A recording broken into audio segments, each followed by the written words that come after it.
"Get on my horse, now," the warrior said, seeing the pregnant widow collapse while pulling her wagon alone.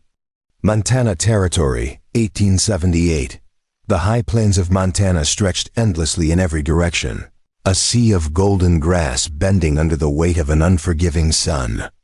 The sky hung pale and cloudless, offering no mercy, no shade, no reprieve from the heat that shimmered off the earth in waves. Dust devils spun lazily across the open ground, scattering dirt and dried brush in their wake. The air tasted of copper and exhaustion. Elena Morrison stumbled forward, her bare feet cracked and bleeding, each step sending jolts of pain up through her swollen legs. 8 months pregnant, her belly hung heavy and low, pulling at her spine with every movement. Sweat soaked through the back of her cotton dress, plastering the fabric against her skin. Her lips were split down the middle, dry blood crusting at the corners of her mouth. She could barely swallow behind her, tied with fraying rope around her waist and shoulders. A small wooden wagon groaned and creaked as it dragged across the uneven ground. The wheels had lost their iron rims miles back, leaving only splintered wood that caught on every rock and root. Inside the wagon, 4 children huddled together in silence. Their faces were sunburned, their eyes hollow with hunger and fear. The oldest was a boy, maybe 10 years old. His name was Thomas. He sat at the front of the wagon, one arm wrapped protectively around his younger sister.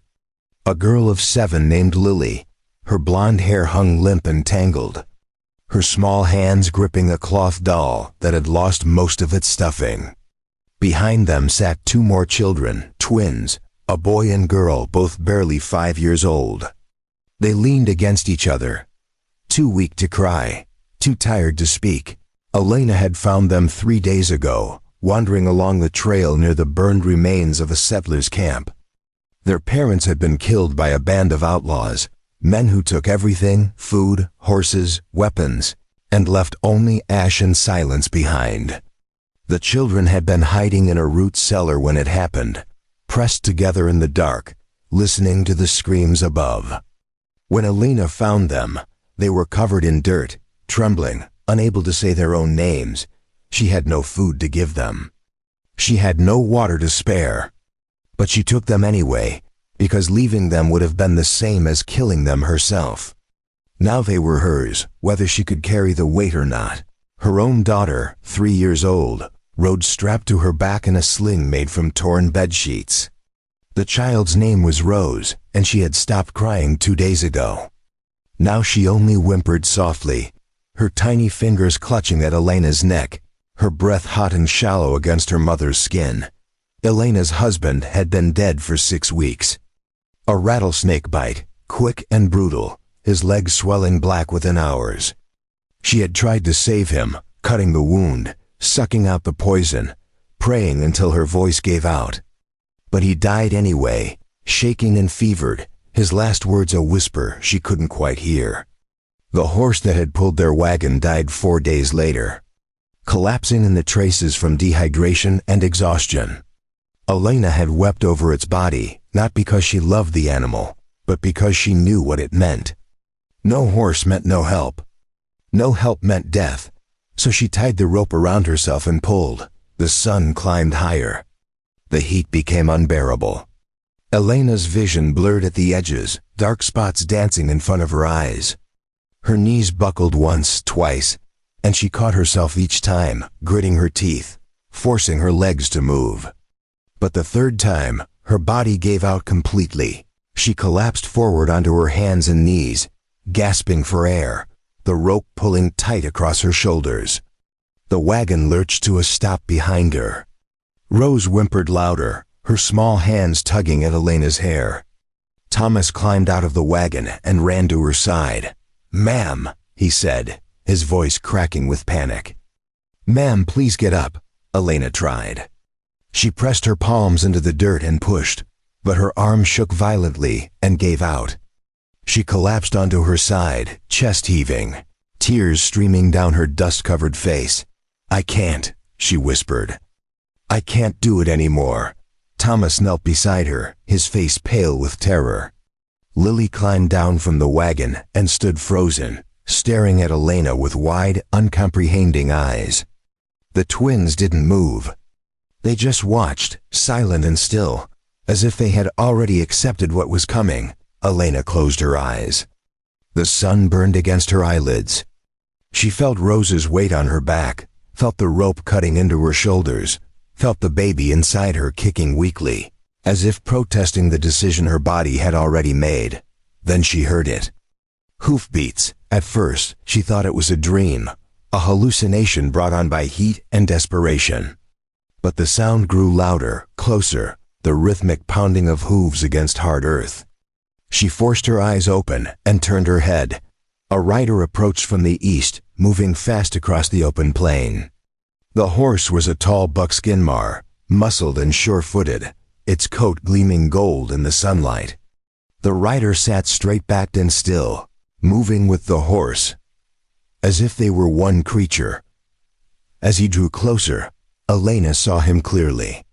He was Arakara, his long black hair tied back with a strip of leather, his face angular and weathered by sun and wind. He wore no war paint, no feathers, just a simple buckskin shirt and leggings, a rifle slung across his back, a knife at his belt. His eyes were dark and sharp, scanning the scene with a calm, measuring gaze. He pulled his horse to a stop 10 feet away and sat there for a moment, saying nothing. His eyes moved from Elena to the children, to the broken wagon, to the rope still tied around her shoulders. His expression didn't change. Elena stared up at him, too exhausted to be afraid, too broken to hope. She waited for him to ride past, to leave them there like everyone else had. But he didn't. Instead, he swung down from his horse in one smooth motion and walked toward her. His steps were quiet, deliberate, his movements precise. He crouched beside her, studying her face, her swollen belly, the child strapped to her back. "You're dying," he said. His voice was low and rough, each word measured. Elena nodded weakly. She couldn't argue. He looked at the children again, then back at her. "How long since you had water?" 2 days, she whispered. He stood and walked to his horse, pulling a leather canteen from his saddle. He returned and knelt beside her, uncapping the canteen and lifting it to her lips. "Slow," he said. The water was warm and tasted faintly of leather, but it was the most beautiful thing Elena had ever felt. She drank slowly, as instructed, each swallow sending life back into her parched throat. When she finished, he took the canteen to the children, giving each of them a careful measure. Thomas drank greedily, coughing and sputtering. Lily cried as she drank, tears mixing with the water running down her chin. The twins drank in silence, their small hands wrapping around the canteen as if it were something holy. When everyone had drunk, the warrior returned to Elena. He crouched beside her again, studying the rope around her shoulders. Without a word, he pulled his knife and cut through it in one clean stroke. The rope fell away, and Elena gasped as the pressure released. "Can you stand?" He asked. "I don't know," she said honestly. He didn't wait for her to try. Instead, he slipped one arm beneath her shoulders and the other under her knees, lifting her as if she weighed nothing. Rose clung tighter to Elena's back, whimpering softly. The warrior carried Elena to his horse and set her down gently beside it. "Get on my horse," he said. His tone was not a request. Now Elena stared at him, confused, disbelieving. "I don't understand." "You'll die if you keep walking," he said simply. "So will they." He nodded toward the children. "But I can't just—" Elena began, but he cut her off. "Yes, you can," he said. He turned to Thomas. "Help her up." Thomas moved quickly, taking Elena's arm and steadying her as she climbed onto the horse. It was awkward with Rose still strapped to her back and her belly so large, but somehow she managed. The warrior lifted Lily and the twins onto the horse behind her, arranging them carefully so they wouldn't fall. Then he turned to the wagon. He studied it for a moment, testing the wheels, checking the frame. "This won't make it far," he said. "It's all we have," Elena said quietly. He nodded. Then he untied his bedroll from his saddle and pulled out a length of strong rope. He tied one end to the wagon and the other to his saddle horn. "I'll pull it," he said. Elena's throat tightened. "Why are you doing this?" The warrior looked up at her, his dark eyes unreadable. "Because no one should die alone in the dirt." He took the reins of his horse and began walking. The horse followed obediently, and the wagon groaned as it started moving again. Thomas walked beside the warrior, silent and watchful. The twins leaned against Elena's back, their small bodies finally relaxed. Lily rested her head against Elena's shoulder. They moved slowly across the plain, the sun still blazing overhead. But for the first time in days, Elena felt something other than despair. She looked down at the warrior walking ahead of her, his broad shoulders steady, his steps sure and unhurried.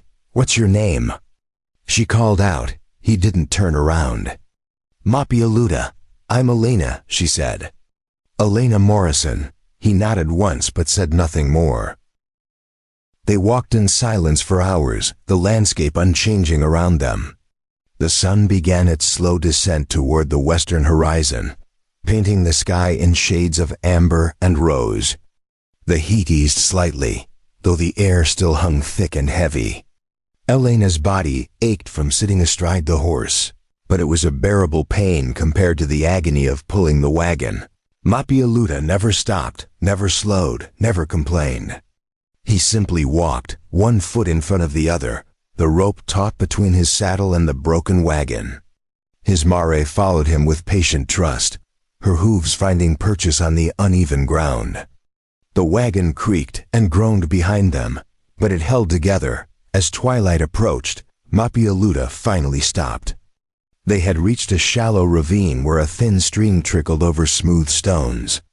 Cottonwood trees clustered along the banks, their leaves rustling softly in the evening breeze.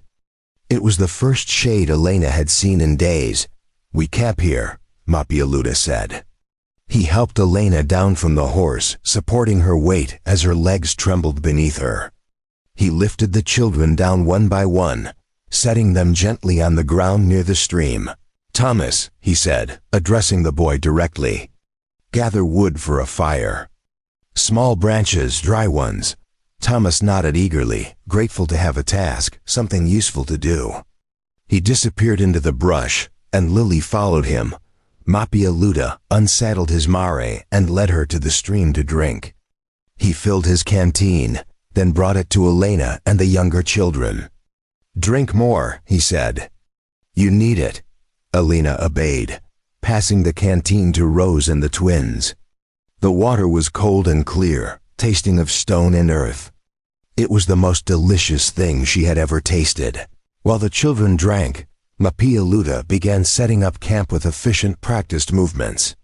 He cleared a space for the fire, arranged stones in a circle, and when Thomas returned with an armful of kindling, he showed the boy how to stack it properly. Within minutes, a small fire crackled to life from his pack. Mapialuda produced dried venison, hard biscuits, and a small pouch of cornmeal.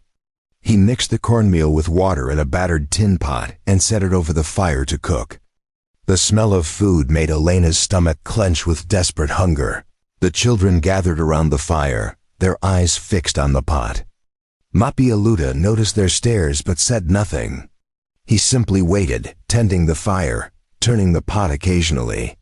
When the cornmeal was ready, he divided it carefully into 6 portions, giving the largest shares to Elena and Thomas.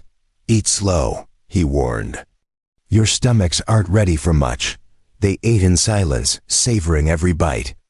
The food was simple, plain, but to Elena it tasted like salvation. She watched Mapialuda as he ate his own small portion, his movements deliberate and unhurried. He had given away most of his food, she realized.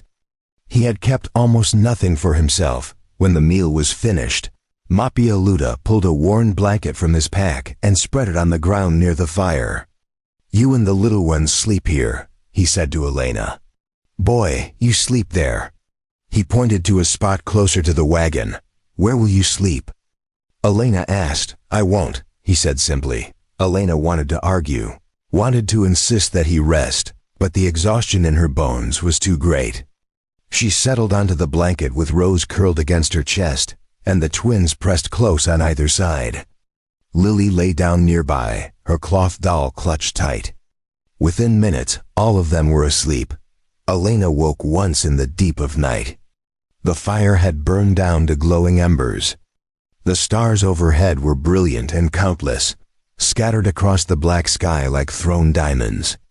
She turned her head and saw Mapialuda sitting cross-legged near the fire, his rifle across his knees, his eyes scanning the darkness. "Sleep," he said softly, not looking at her. "I'm watching." Elena closed her eyes. For the first time since her husband died, she felt safe. Not because she understood this man or knew his intentions, but because his actions had spoken louder than any words could. He had stopped when he could have ridden past. He had shared when he could have kept everything for himself. He had stayed when he could have left them behind, as sleep claimed her again. Elena's last thought was a prayer. Not for rescue or salvation. Just gratitude. Gratitude that in a world of cruelty and loss, there was still one man who had chosen kindness. The morning arrived cold and gray. A thick fog rolling in from the mountains and settling over the ravine like a damp blanket.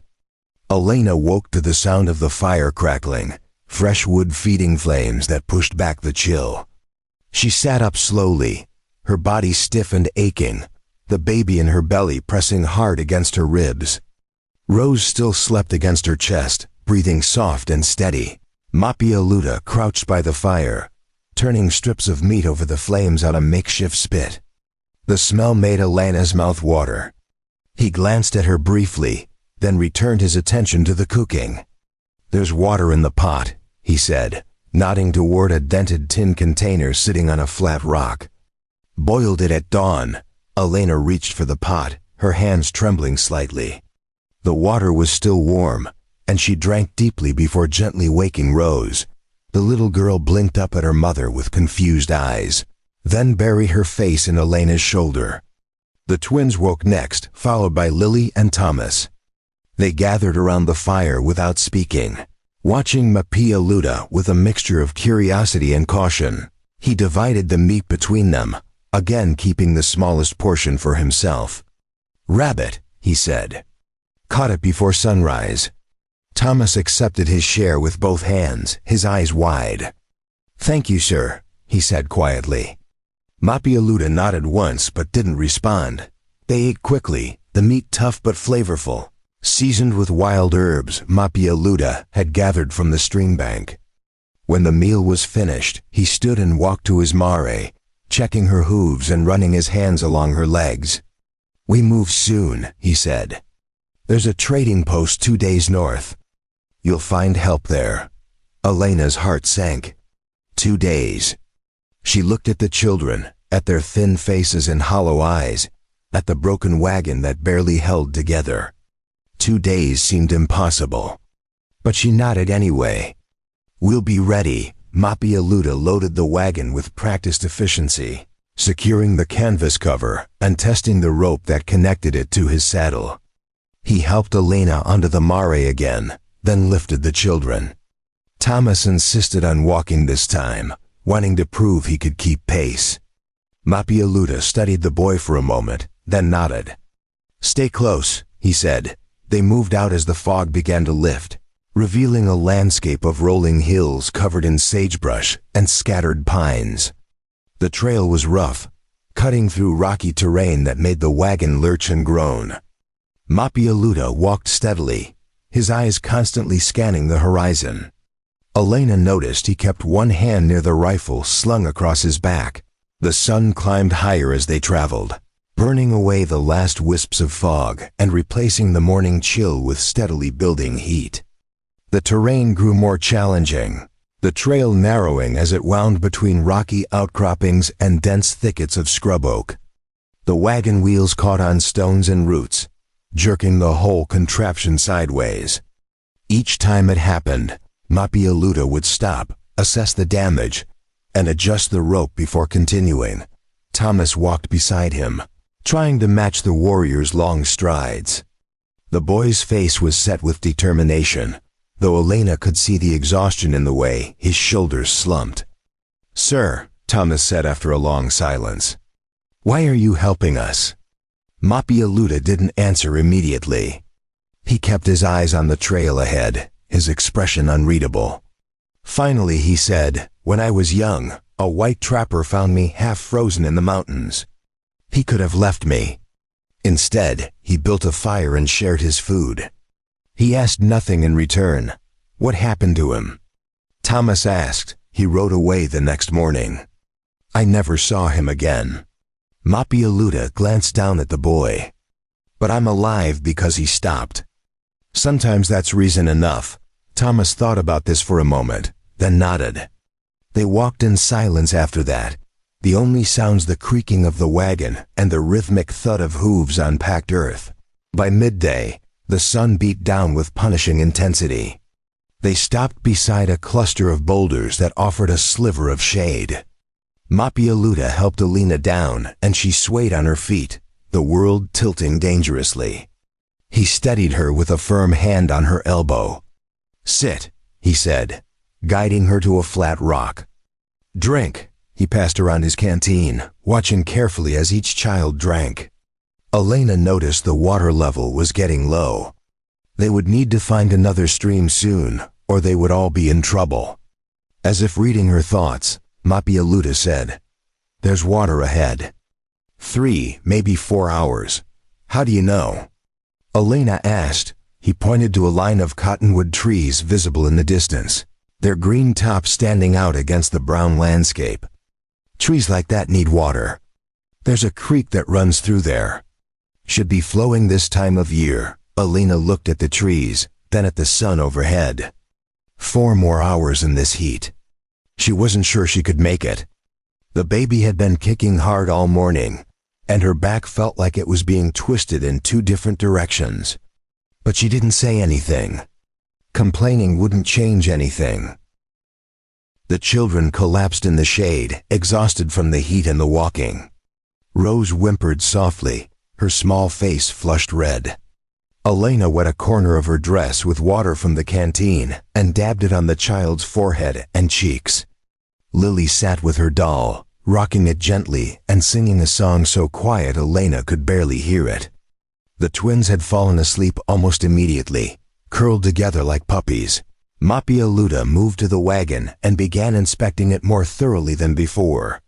He crouched down, examining the axle, running his hands along the wood, testing joints and connections. His face grew darker as he worked. Finally, he stood and walked over to Elena. "The front axle is cracking," he said. "It won't last much longer." Elena's stomach dropped. "How long?" "Maybe to the water. Maybe not." He looked at the children, then back at her. "I can reinforce it, but we'll need to lighten the load. Anything in the wagon you can leave behind?" Elena thought about the contents. Her husband's tools, clothes that no longer fit anyone, a few cooking implements, blankets. "The tools," she said reluctantly. "We can leave those." Mapialuda shook his head. "Keep the tools. They're valuable." "What about the clothes?" "Most of them are already worn through," Elena said. "But there are a few dresses, shirts. We can leave those." "Do it," he said. Elena pulled herself up and moved to the wagon. She sorted through their belongings, setting aside everything that wasn't absolutely essential. It hurt to leave things behind, physical reminders of the life she'd had before. But survival mattered more than sentiment. She made a pile beside the trail, torn dresses, oversized shirts, a cracked wash basin, a bent frying pan. Mapialuda worked on the axle while she sorted. He cut strips from a spare piece of leather and used them to bind the crack, reinforcing it with branches he carved to fit precisely. His hands moved with practiced skill, each cut and tie exact. When he finished, he tested his work, pushing and pulling on the wagon to see if it would hold. It groaned but stayed together. "It'll do," he said. "But we move carefully from here. They set out again, slower now, Mapialuda watching the wagon like a hawk. Every bump and jolt made Elena's heart race, certain the axle would snap and leave them stranded. But it held, mile after mile, the warriors' repair work proving solid. As they traveled, the landscape began to change. The rocky hills gave way to more open country, and the cottonwood trees grew larger on the horizon. The air felt different too, slightly cooler, carrying the faint scent of water. The children perked up, sensing they were getting close to something better. Thomas pointed ahead. "Is that the creek?" "Yes," Mapialuda said. Another hour, but they never made it that hour. They crested a small rise, and Mapialuda stopped abruptly, his hand shooting up in a signal for silence. Elena froze, her heart suddenly pounding. Below them, in a small clearing near the creek, 3 men sat around a fire. They looked up as Mapialuda and his group came into view, their hands moving instinctively toward the weapons at their sides. They were rough-looking men, unshaven and dirty, their clothes stained with travel and something darker that might have been blood. The tallest one stood slowly. He was broad-shouldered, with a scar running down the left side of his face from temple to jaw. His eyes were cold and calculating. Well, he said, his voice carrying across the clearing. "What do we have here?" An Indian playing nursemaid to a bunch of white orphans. Mapialuda said nothing. He simply stopped walking and positioned himself between the men and Elena's horse. His hand moved closer to his rifle, though he didn't draw it yet. The scarred man grinned, revealing several missing teeth.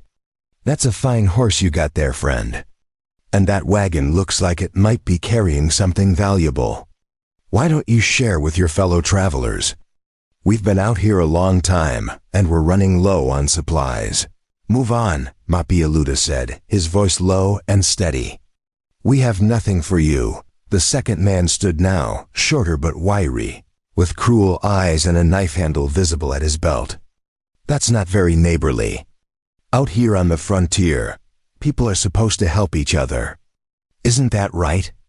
Thomas stepped closer to Mapialuda, his small fists clenched. Elena's heart hammered in her chest. She could feel Rose trembling against her, and she wrapped her arms tighter around the child. The twins pressed against her back, silent and terrified. The scarred man took a step forward, and 2 more steps. "Tell you what, you give us the horse and whatever's in that wagon, and we'll let you and the woman walk away. Can't say fairer than that. Otherwise." He let the threat hang in the air. Mapialuda's hand moved to his rifle in one fluid motion. He pulled it from his back and held it steady, aimed directly at the scarred man's chest. The movement was so fast, so smooth, that for a moment everyone froze. "I said move on," Mapialuda repeated. The clearing went deadly silent. The third man, who had been sitting by the fire, stood slowly with his hands raised. "Easy now," he said, his voice nervous. "No need for anyone to get hurt here.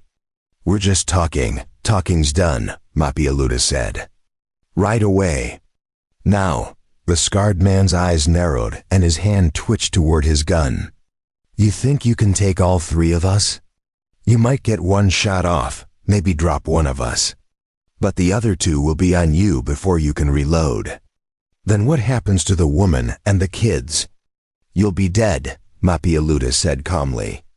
"And that shot will bring every patrol and settlement within 5 miles. They'll find your bodies and know what you tried to do. Your friends will hang for it. Is it worth it?" The logic was sound, and Elena saw it register on the men's faces. They exchanged glances, having a silent conversation. The wiry man spat on the ground. "There's easier prey out here." The scarred man held Mapialuda's gaze for a long moment, as if trying to decide whether to call his bluff. Finally he smiled, but there was no warmth in it. "You're not worth the trouble. But you watch yourself, Indian. This frontier's only getting smaller." He jerked his head at his companions. They mounted their horses slowly, deliberately, making sure everyone saw they weren't afraid. but they rode off to the west, glancing back several times. Mapialuda didn't lower his rifle until they had disappeared completely over the ridge. Only then did he exhale slowly and return the weapon to his back. "Are they really gone?" Thomas asked, his voice shaking. "For now," Mapialuda said. Before we jump back in, tell us where you're tuning in from, and if this story touches you, make sure you're subscribed, because tomorrow I've saved something extra special for you. He turned to Elena, and she saw something in his eyes that hadn't been there before. Worry. They might come back with more men. "We can't stop here." Elena's body sagged with exhaustion, but she nodded. "I understand." They bypassed the creek, though it hurt to pass so close to water and not stop. Mapialuda led them off the main trail onto a narrow game path that wound up into the hills. The going was rough, the wagon scraping against rocks and low-hanging branches. Mapialuda had to stop several times to lift the wagon over obstacles or hack away brush that blocked the path.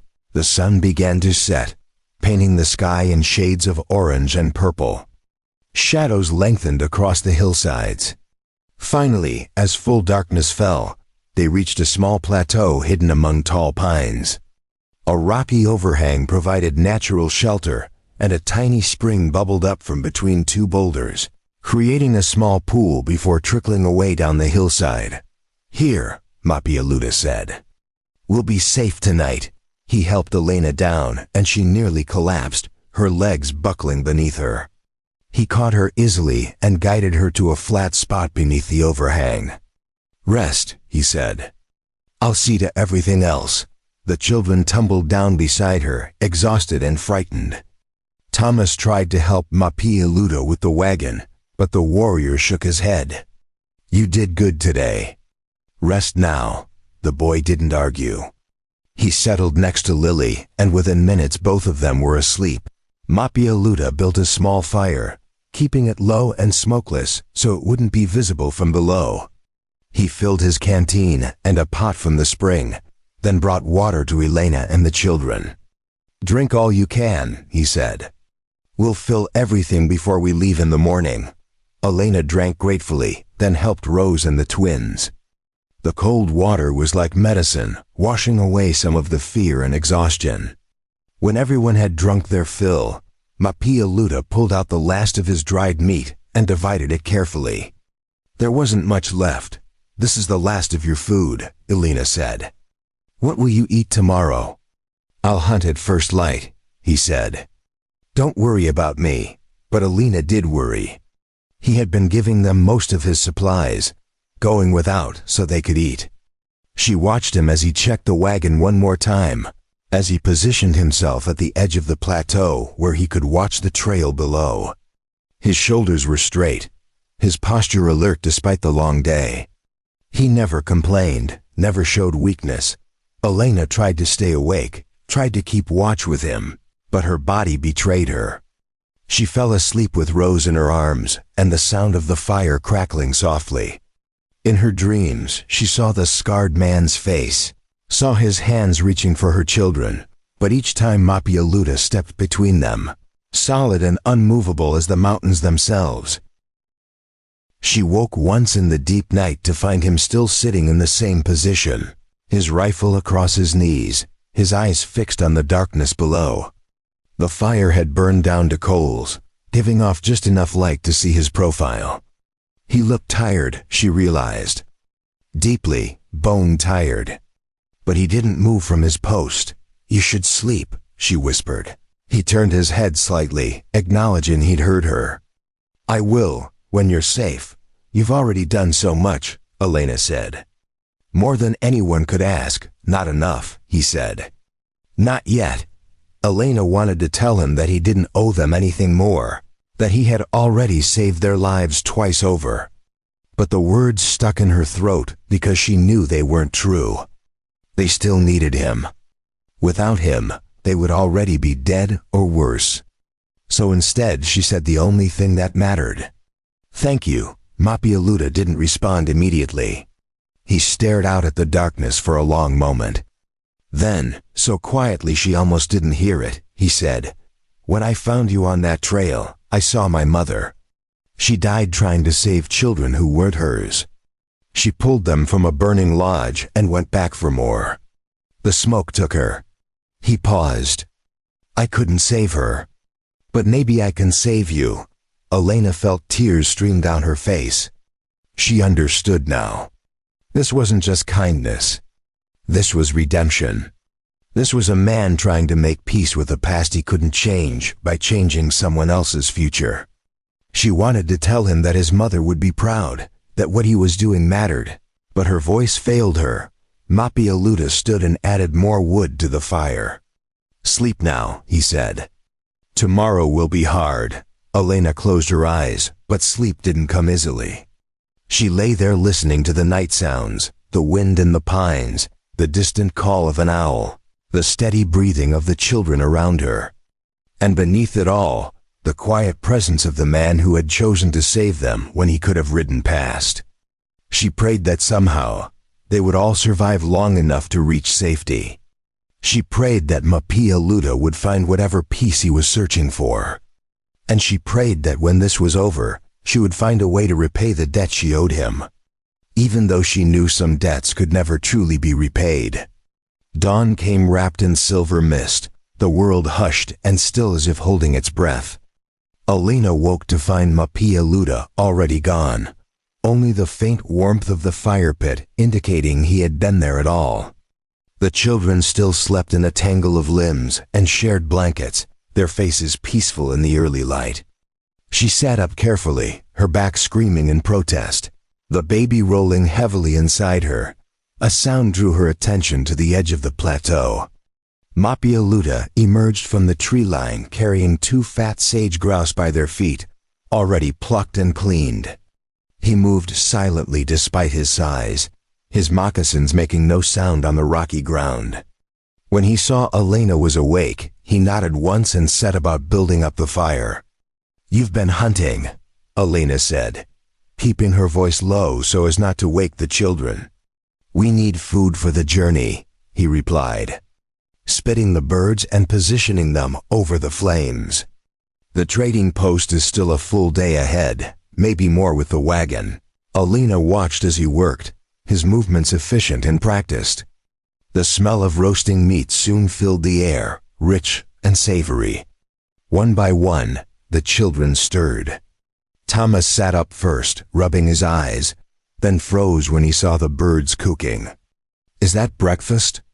He asked, wonder in his voice. It is, Mapialuda said. Eat well. We have a long walk ahead. They shared the meal in comfortable silence. The meat, tender and flavored with wild sage Mapialuda, had stuffed inside the cavity. Even Rose ate eagerly, tearing at the small pieces Elena fed her. For the first time in weeks, Elena felt truly full. Her stomach satisfied rather than just temporarily quieted after breakfast. Mapialuda refilled every container they had from the spring, then helped Elena onto the mare. The children settled into their positions, and Thomas took his place walking beside the warrior. They descended from the plateau carefully, the wagon groaning as it navigated the steep path, but the reinforced axle held. The morning passed slowly, the sun climbing higher and burning away the mist. They rejoined the main trail, and the landscape gradually shifted from rugged hills to more gentle, rolling country. Cottonwoods appeared more frequently, and the air carried the scent of water and growing things. Birds called from the branches, and twice Elena saw deer watching them from a distance before bounding away. Around midday, they came upon a small creek cutting across the trail. Mapialuda stopped to let his mare drink and to refill the water containers again. The children waded into the shallow water, splashing and laughing for the first time since Elena had found them. Even the twins smiled, their small hands scooping up water and letting it run through their fingers. Lily found a smooth stone and brought it to Mapialuda. Look, she said, holding it up. It's pretty. He took it from her, examining it seriously. The stone was river-worn, pale gray with a vein of white quartz running through it. It is, he agreed. You should keep it. I want you to have it, Lily insisted. For good luck, Mapialuda looked at the little girl for a long moment, then carefully tucked the stone into the pouch at his belt. "Thank you," he said. "I will treasure it." They lingered by the creek longer than they should have, but Mapialuda seemed to understand the children needed this moment of normalcy. When they finally continued, their spirits were noticeably lighter, their steps less burdened. Even Elena felt something shift inside her. A small spark of hope that maybe they would actually make it. The trail wound through a grove of aspens, their white bark bright in the afternoon sun, leaves trembling in the breeze.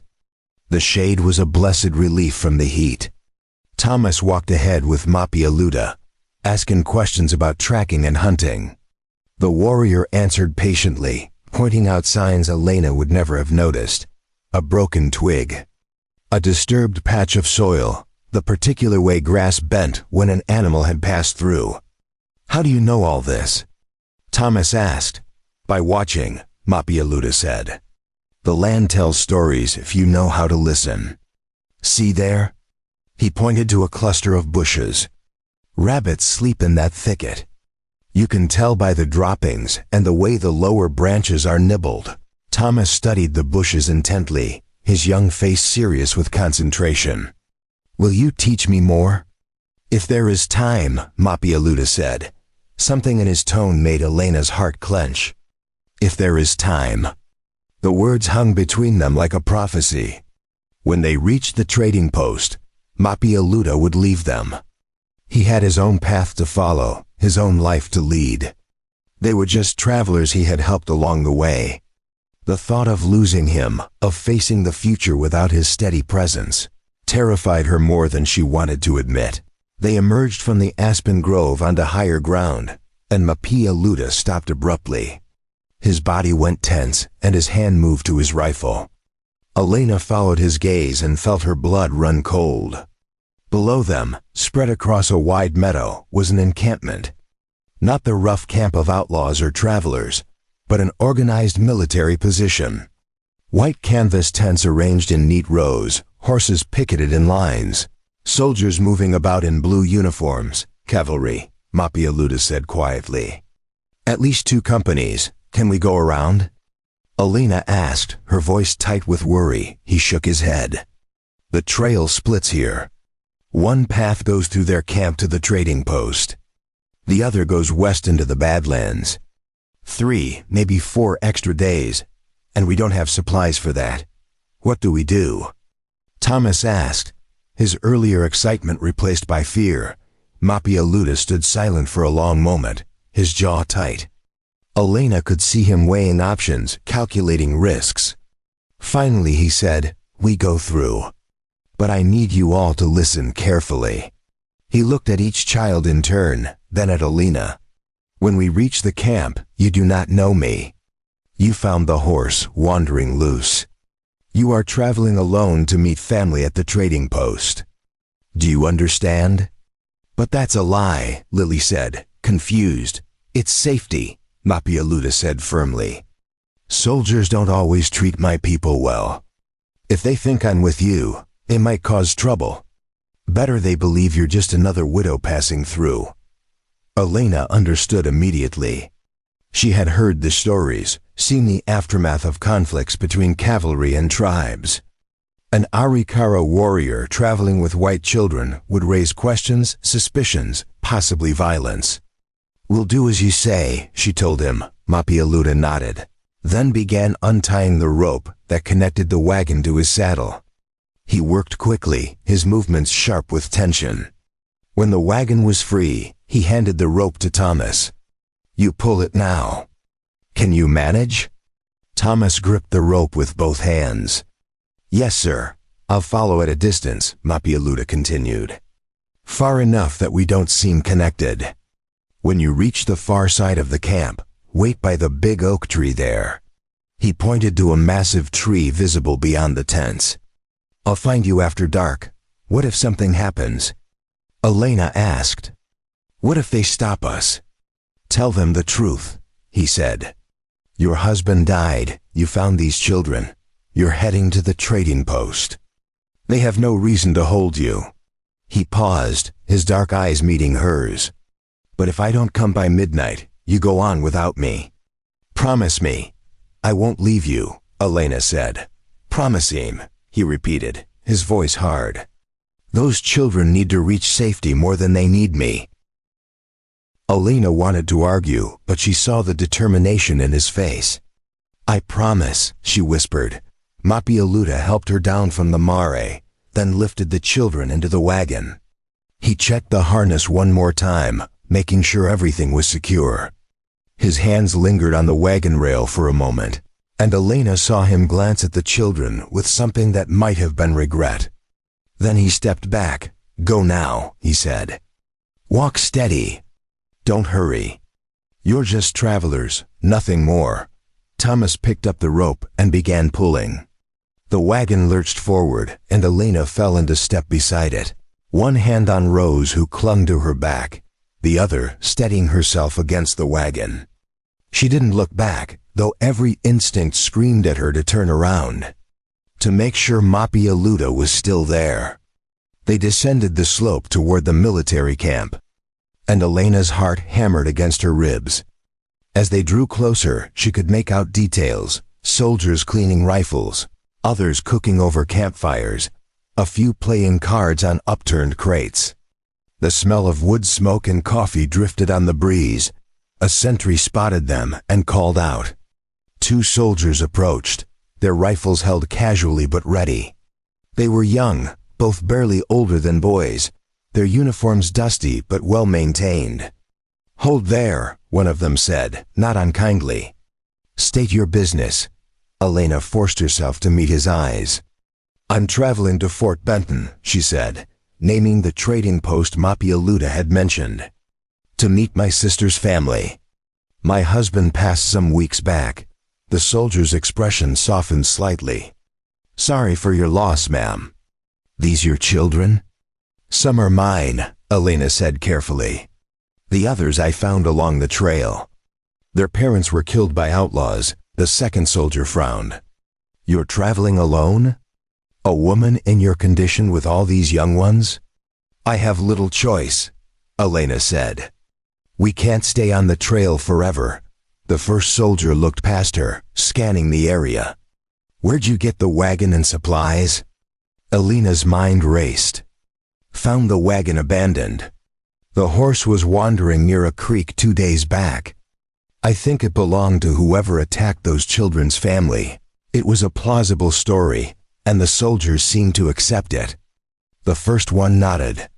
"You can pass through, but keep to the main path. Don't wander into the camp proper. We've got orders about civilians." "Thank you," Elena said, relief flooding through her. They moved forward, Thomas straining against the rope. Elena kept her eyes down, focusing on putting one foot in front of the other. She could feel soldiers watching them, could hear murmured conversations as they passed. One older soldier with sergeant stripes approached and handed Thomas a canteen. "You look thirsty, son," he said gruffly. Thomas drank gratefully and passed it to the others. "Thank you, sir." The sergeant studied Elena with shrewd eyes. "You sure you're alone, ma'am? This is rough country for a woman and children." "We're managing," Elena said. Keeping her voice steady, he didn't look convinced, but he didn't press further. "Fort Benton's another 6 miles north. You'll make it before nightfall if you keep moving." They continued through the camp, and Elena felt sweat that had nothing to do with the heat trickling down her spine. Every moment she expected someone to see through their story, to demand answers they couldn't give. But they passed through without further incident, emerging on the far side where the massive oak tree stood sentinel. As soon as they were out of sight of the main camp, Elena's knees went weak. She leaned against the wagon, breathing hard. Thomas set down the rope, his small hands red and blistered. "Did we do it?" he asked. "Did we make it through?" "You did perfectly," Elena said, pulling him into a quick embrace. "All of you." Lily climbed out of the wagon. "Where's Mapialuda? When is he coming?" "Soon," Elena said, though she had no way of knowing if that was true. "He said to wait here, They settled in the shade of the oak tree, hidden from the camp by its massive trunk and low-hanging branches. The afternoon stretched long, shadows lengthening as the sun moved toward the western horizon. Elena watched the trail, watched the camp in the distance, watched for any sign of the Arikara warrior who had become their unexpected protector. The children dozed fitfully, exhausted from the tension and the heat. Elena couldn't rest. She sat with her back against the tree trunk, Rose sleeping in her lap, and counted the minutes. An hour passed. Then 2. The sun touched the horizon, painting the sky in shades of crimson and gold. Still no sign of Mapialuda. As twilight deepened, Elena heard movement. She tensed, her hand instinctively reaching for the children. But it was him, emerging from the shadows like a ghost, leading his mare by the reins. Relief flooded through her so powerfully she almost sobbed. "You came," she breathed. "I said I would," Mapialuda replied. He looked tired, more tired than she had ever seen him. "They questioned me. Wanted to know where I was going, why I was near their camp. I told them I was hunting, heading west. Did they believe you?" Thomas asked. "Enough to let me go," he said. "But we should move. They might send someone to follow, make sure I'm really leaving the area." He helped Elena onto his mare again, settled the children, and took up the rope to pull the wagon. They moved quickly now, following the trail north as full darkness fell. Behind them, the glow of the military campfires faded into the distance. Ahead, somewhere in the darkness, lay the trading post and the promise of safety. Elena looked back once, just once, at the vanishing lights. They had made it through, all of them together. But she couldn't shake the feeling that their hardest test was still ahead. The trading post appeared just after dawn. A collection of rough-hewn buildings clustered around a central square, where wagons and horses stood in various states of rest. Smoke rose from several chimneys, and the smell of frying bacon drifted on the morning air. Elena's stomach clenched with hunger despite the meal they had shared hours earlier. It had been so long since she had smelled anything that reminded her of civilization. Of normal life. Mapialuda stopped the wagon at the edge of the settlement, his eyes scanning the buildings and the people moving between them. There were trappers in buckskin, traders in dusty suits, a few women in simple calico dresses. A blacksmith's hammer rang out from somewhere nearby, steady and rhythmic. "This is where we part," he said quietly. Elena's heart dropped. She had known this moment was coming, had tried to prepare herself for it, but now that it was here she found she couldn't speak. Thomas stepped closer to Mapialuda, his young face stricken. "You're leaving us?" "You're safe now," Mapialuda said. "There are people here who can help you. Food, supplies, maybe even passage further north if that's where you need to go. But what about you?" Lily asked, her eyes filling with tears. "Where will you go?" Mapialuda crouched down to her level. "I have business in the mountains. Things I left unfinished. It's time I saw to them." The little girl threw her arms around his neck, sobbing. The twins climbed down from the wagon and pressed against him, their small hands clutching at his buckskin shirt. Even Thomas, trying to be brave, had tears streaming down his face. Mapialuda held them awkwardly at first, then his arms came around them, gathering them close. His eyes closed, and Elena saw his throat work as he swallowed hard. "You saved us," Thomas said, his voice muffled against Mapialuda's shoulder. "We would have died out there. You're stronger than you know," Mapialuda said. "All of you. You survived because you didn't give up. Remember that." He gently disentangled himself from the children and stood. He walked to where Elena sat on the mare, still holding Rose. For a long moment, they just looked at each other. There were so many things Elena wanted to say, but the words tangled in her throat. Finally she managed, "How can we ever repay you?" "Live," he said simply. "Take care of them. That's payment enough." He reached up and helped her down one last time. his hand steady under her elbow as her feet touched the ground. She swayed, dizzy with emotion and exhaustion. He steadied her, and she found herself looking up into his dark eyes, seeing in them a depth of loss and loneliness that made her chest ache. "Will we ever see you again?" she asked. "Perhaps," he said. "The world is wide, but the good places in it are few. Our paths may cross." He turned to leave, but Lily ran after him. "Wait!" She pulled the smooth stone from her pocket, the one she had found at the creek. "You gave this back, but I want you to keep it. For real this time. So you remember us." Mapialuda took the stone, his large hand closing around it. "I could never forget you," he said. "Any of you." He looked at each child in turn, then at Elena. "Be well." He swung up onto his mare and turned her toward the mountains rising in the distance. Elena watched him ride away, his figure growing smaller against the vast landscape. The children stood in a silent row, watching until he disappeared around a bend in the trail. When he was finally gone, Lily began to cry in earnest, and the twins joined her. Thomas tried to hold back his tears, but they came anyway, running down his dusty cheeks. Elena gathered them close, all of them, pressing them against her swollen belly where the baby kicked, as if trying to join the embrace. "He's not gone forever," she said, though she had no way of knowing if that was true. "He'll always be with us in here." She touched her heart, then each of their chests in turn. "People like him don't really leave. They stay in the good they've done." A woman's voice spoke behind them. "You folks look like you've had a hard journey." Elena turned to find a middle-aged woman in a clean apron standing a few feet away. She had kind eyes and capable hands, the sort of person who knew how to manage difficult situations.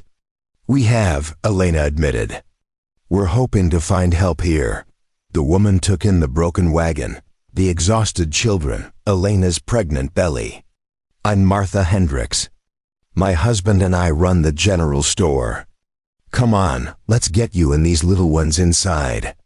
You look about ready to drop." She led them to a large building with a painted sign that read Hendricks Trading Post and Supply. Inside, it was dim and cool, shelves stocked with everything from flour and coffee to rifles and rope. The smell of dried goods and leather filled the air. Martha guided them to a back room with a long table and chairs. "Sit," she commanded. "I'll fetch some food." The children collapsed into chairs, too tired to do anything but stare at the walls. Elena sank down carefully, Rose still clinging to her. Within minutes, Martha returned with a basket of bread, a crock of butter, cold chicken, and a pitcher of milk. The children fell on it like starving wolves, and Elena had to remind them to chew slowly. Martha watched them eat with a knowing expression. "How long since you've had a proper meal?" "Too long," Elena said. "We were attacked on the trail. My husband was killed. These children, most of them aren't mine. I found them after their parents were murdered." Martha's face grew grave. "Lord have mercy. And you've been traveling alone?" Elena hesitated, thinking of Mapialuda's warning about the cavalry, about how people might react to learning an Arikara warrior had helped them. But something in Martha's steady gaze made her decide on honesty. "No, an Arikara man found us. He gave us food and water, protected us from outlaws, brought us here safely. He left just now." Martha nodded slowly. "That would be Mapialuda. He passes through here sometimes, trades furs and hides. Never causes trouble, keeps to himself mostly. Good man, even if some folks around here don't see it that way. He saved our lives," Elena said firmly. "Multiple times. I don't doubt it," Martha said. She refilled the children's cups with milk. "You're welcome to stay here while you figure out what's next. We've got a small room out back, not much, but it's clean, and there's beds. You and the children can rest, get your strength back." Tears sprang to Elena's eyes. "We don't have money to pay, didn't ask for any," Martha said. My husband and we came west with nothing but hope and hard work. People helped us when we needed it. We returned the favor when we can. Over the next few days, Elena and the children slowly recovered. Martha and her husband, a quiet man named Samuel, provided food, clean clothes, and most importantly, safety. The children began to smile again, to play in the yard behind the store. Thomas helped Samuel in the workshop, learning to mend harnesses and sharpen tools. Lily and the twins played with the store cat, a fat orange Tom who tolerated their attention with dignified patience, but Alina couldn't rest easy. Each night, she lay awake thinking about Mapia Luda riding alone into the mountains. She wondered where he was, if he was safe, if he thought of them at all. The debt she owed him weighed on her like a stone. He had asked for nothing, expected nothing, and given everything. On the fourth day, Elena's water broke. It happened in the afternoon while she was helping Martha sort through a shipment of fabric. Preparing and narrating this story took us a lot of time, so if you are enjoying it, subscribe to our channel. It means a lot to us now. Back to the story. One moment she was standing at the counter. The next she felt a warm rush down her legs and a sharp, twisting pain in her belly. She gasped and grabbed the counter edge, her knuckles white. Martha saw immediately. "Samuel," she called. "Get the midwife." Now Samuel ran. Martha helped Alina to the back room and onto one of the beds. The children appeared in the doorway, their faces frightened. "Is Mama dying?" Rose asked, her voice small. "No, sweetheart," Martha said firmly. "She's having a baby, that's all. Thomas, you take the little ones outside. This isn't something for children to see." Thomas herded the others out, though he kept glancing back with worried eyes. The contractions came faster, harder, each one stealing Elena's breath. She had done this before, had given birth to Rose with her husband holding her hand, whispering encouragement. But this time he was gone, and she was surrounded by near strangers. The midwife arrived, a stern-faced woman named Mrs. Coulter, who smelled of carbolic soap and moved with brisk efficiency. She examined Elena, asked questions, gave orders. The hours blurred together, pain and pressure and the desperate urge to push. Elena screamed. She couldn't help it. The sound ripping from her throat. Outside, she heard the children crying. She heard Thomas trying to comfort them, his young voice steady but frightened. She wanted to tell them it was all right, that this was natural, that she would be fine. But she couldn't speak, could only focus on the overwhelming work of bringing a new life into the world. "Push," Mrs. Coulter commanded. "Come on now, push hard." Elena pushed with everything she had, her body arching off the bed. Martha gripped her hand, whispering encouragement. The pain crescendoed to something beyond bearing, and then suddenly, blessedly, it eased. A baby's cry filled the room, thin and angry and absolutely beautiful. "It's a boy," Mrs. Coulter announced. Strong lungs on him, she cleaned the baby quickly and placed him on Elena's chest. He was red-faced and squalling, his tiny fists waving. Elena looked down at him through tears of exhaustion and relief and overwhelming love. "Hello," she whispered. "Hello, little one." Martha opened the door and called the children in. They crowded around the bed, staring at the baby in wonder. Rose reached out one small finger and touched his hand. The baby's fingers closed around hers reflexively. "He's so tiny," she breathed. "What will you name him?" Lily asked. Elena looked at the baby, at his dark hair and scrunched face. She thought of the man who had brought them safely here, who had given them the chance at this new beginning. The decision came easily. "Mapia," she said. "His name is Mapia," Martha smiled. "That's an Arikara name." "Yes," Elena said. "It means red sky. It's the name of the man who saved us. The man who made sure this baby had a chance to be born."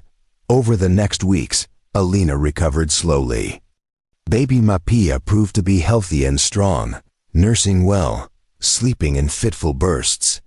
The older children doted on him, taking turns holding him carefully under Lena's watchful eye. Martha and Samuel continued to provide shelter, though Elena knew she couldn't impose on their kindness forever. One evening, Samuel came to her with a proposition. "Martha and I have been talking," he said. "We're not getting any younger, and this store is more than we can handle alone. We could use help, someone to work the counter, manage inventory, deal with customers.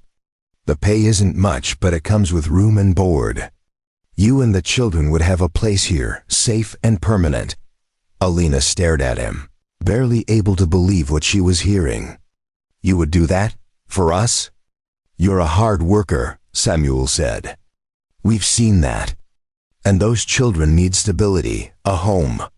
"Seems like it could work out well for everyone," Elena accepted, gratitude making her voice thick. She threw herself into the work, learning the business, organizing the storeroom, serving customers with a smile, even when her body ached with exhaustion. The children thrived. Thomas became Samuel's shadow, learning carpentry and basic smithing. Lily helped Martha in the kitchen. The twins played in the yard, their laughter a sound Elena had feared she would never hear again. But she never stopped watching the trail, hoping to see a lone rider on a buckskin mare. Every time someone new arrived at the trading post, her heart would leap, then sink when it wasn't him. She told herself he had his own life, his own path. He had done what he set out to do, and now he had moved on. But still, she watched months pass. Summer faded into autumn, the leaves turning gold and red, the air growing crisp. Baby Mapia learned to smile, then to laugh, his chubby hands reaching for everything. Elena found herself settling into this new life, the rhythm of the store, the comfort of routine. She was happy, or as close to happy as she could be with the shadow of loss still hanging over her. Then one October afternoon, as Elena was closing up the store, she heard hoofbeats. She looked up and her breath caught. A rider approached on a familiar buckskin mare, his long black hair tied back, his posture straight and sure. Mapia Luda. He dismounted and stood there, 10 feet away, as if uncertain of his welcome. Elena walked toward him slowly, baby Mapia in her arms. "You came back," she said, her voice breaking. "I said our paths might cross," he replied. His eyes went to the baby, and something shifted in his expression. "You had the child, a son," Elena said. She stepped closer, turning so he could see the baby's face. "I named him after you, Mapia. I hope that's all right." The warrior's stoic mask cracked. His eyes filled, and he blinked rapidly. "You honor me," he said roughly. "More than you know." The children had heard the commotion and came running. They swarmed Mapia Luda, shouting his name, grabbing his hands, telling him everything that had happened. He listened to their excited chatter, a small smile playing at the corners of his mouth. When they finally paused for breath, he said, "I'm glad you're all well. I've thought of you often. Will you stay?" Thomas asked hopefully. "There's room. Mr. and Mrs. Hendricks won't mind." Mapia Luda looked at Elena, a question in his eyes. She nodded quickly. "Please stay. At least for a while. We owe you so much. And I think the children need to see that you're all right." He hesitated, clearly torn between his instinct to remain solitary and the pull of these people who had somehow become important to him. Finally, he nodded. "For a while," he agreed. That night, they gathered around the table in the back room, sharing a meal Martha had prepared. The children talked over each other, telling Mapia Luda about everything he had missed. He listened with quiet attention, occasionally asking questions, his presence solid and reassuring. Elena watched him across the table, holding baby Mapia, and felt something settle in her chest. Something that felt like completeness, like the missing piece had finally returned. When the children were finally asleep, Elena and Mapia Luda sat outside under the stars. The night was cool and clear, the sky scattered with countless points of light. "Why did you come back?" Elena asked softly. He was quiet for a long time. I finished my business in the mountains, visited the graves of my parents, made peace with some things I had been carrying. When it was done, I found I had nowhere else to go. And I kept thinking about that little girl asking if you were leftovers. Kept thinking about how you took them in even when you had nothing to give. You did the same for us, Alina pointed out. Maybe that's why I came back, he said. Maybe we're all just looking for somewhere we're not leftovers. Somewhere we're chosen. Alina reached out and took his hand. He stiffened in surprise but didn't pull away. You'll always be chosen here, she said. By all of us. If you want to stay, if you want to be part of this strange family we've made, we want you. Luda looked down at their joined hands, then at the door where the children slept peacefully inside. I've been alone a long time, he said. I don't know if I remember how to be part of something. Neither did we, Alina said. But we're learning. We can learn together. He turned his hand over and squeezed hers gently. It was answer enough. Winter arrived early that year, sweeping down from the mountains with biting winds and heavy snow that blanketed the trading post in thick white silence. Luda stayed, though Alina could see the restlessness in him during those first weeks. The way his eyes would drift to the mountains.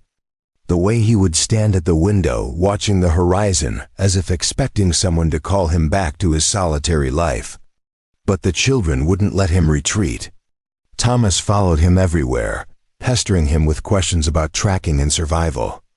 Lily demanded stories every evening, sitting cross-legged at his feet while he spoke of his people's traditions in his quiet, measured way.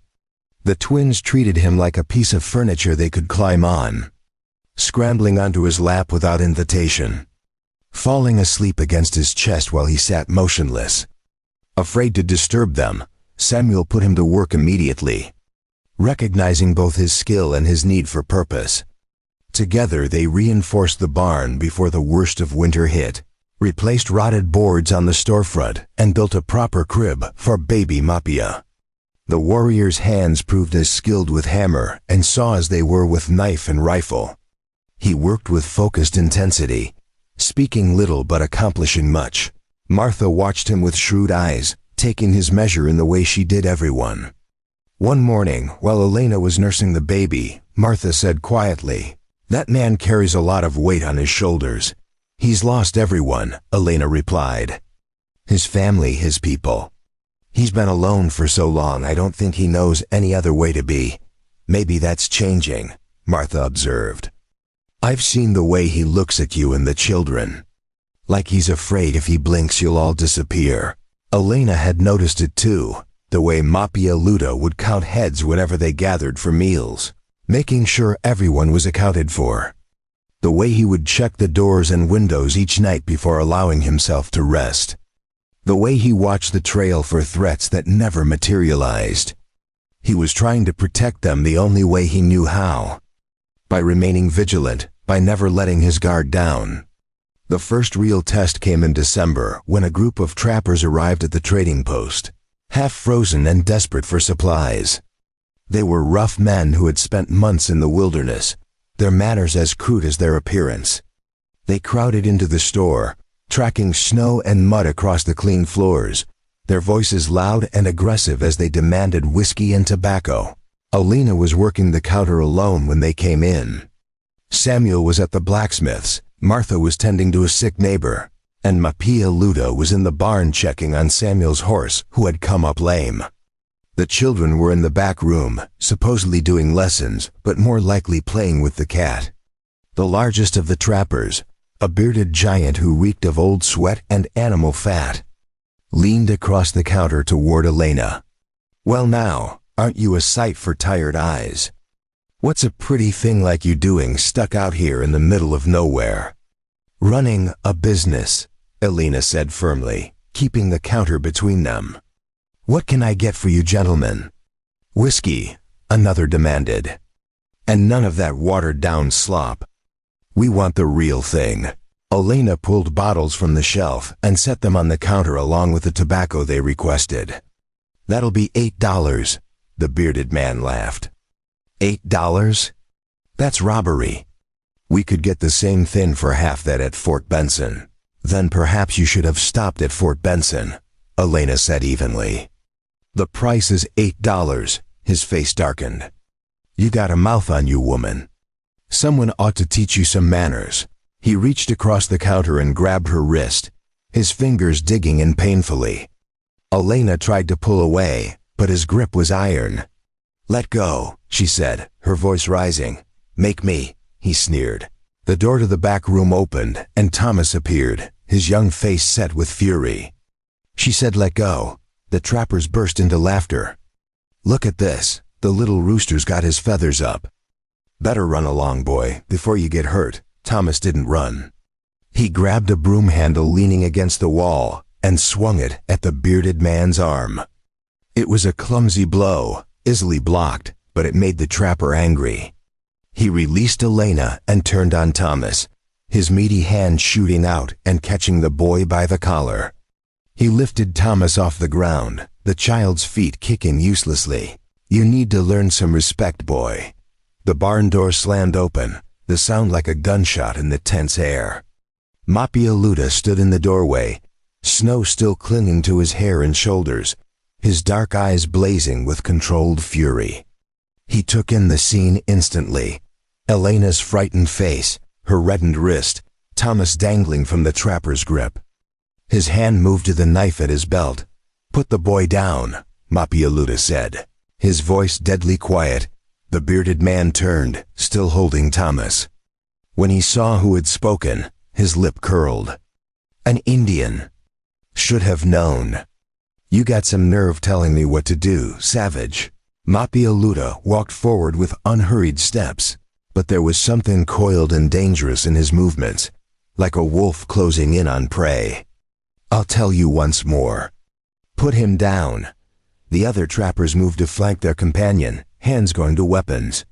There were 5 of them, all armed, all bigger than Mapialuda, but he didn't seem concerned. He simply stood there waiting, his hand resting loosely on his knife handle. The bearded man dropped Thomas, who scrambled back toward Elena. You think you can take all of us? He challenged. I don't need to take all of you, Mapialuda said calmly. Just you. And after I'm done, your friends can decide if they want to die over $8 worth of whiskey. The tension in the room stretched tight as a bowstring.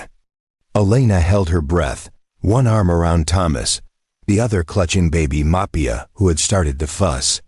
The trappers exchanged glances, recalculating their odds. Up close, they could see what Elena had learned over months. Mapialuda was not a man to be underestimated. There was something in his stillness that spoke of violence held in check, of skills honed through necessity and survival. Finally, one of the other trappers stepped forward and dropped coins on the counter. Here's your $8. We'll take our goods and be on our way. The bearded man looked like he wanted to argue, but his companion grabbed his arm. Let it go, Jenks. It's not worth it. They gathered their purchases and filed out, the bearded one shooting Mapialuda a venomous look as he passed. This isn't over, savage. Yes, Mapialuda said quietly. It is. When they were gone, Elena released the breath she had been holding. Her legs felt weak, and she sank onto the stool behind the counter. Thomas ran to Mapialuda and wrapped his arms around the warrior's waist. Thank you, the boy said, his voice muffled. I tried to help, but I wasn't strong enough. Mapialuda rested his hand on Thomas's head. You were brave. That matters more than strong. Elena looked at her wrist where bruises were already forming. Mapialuda saw them, and his jaw tightened.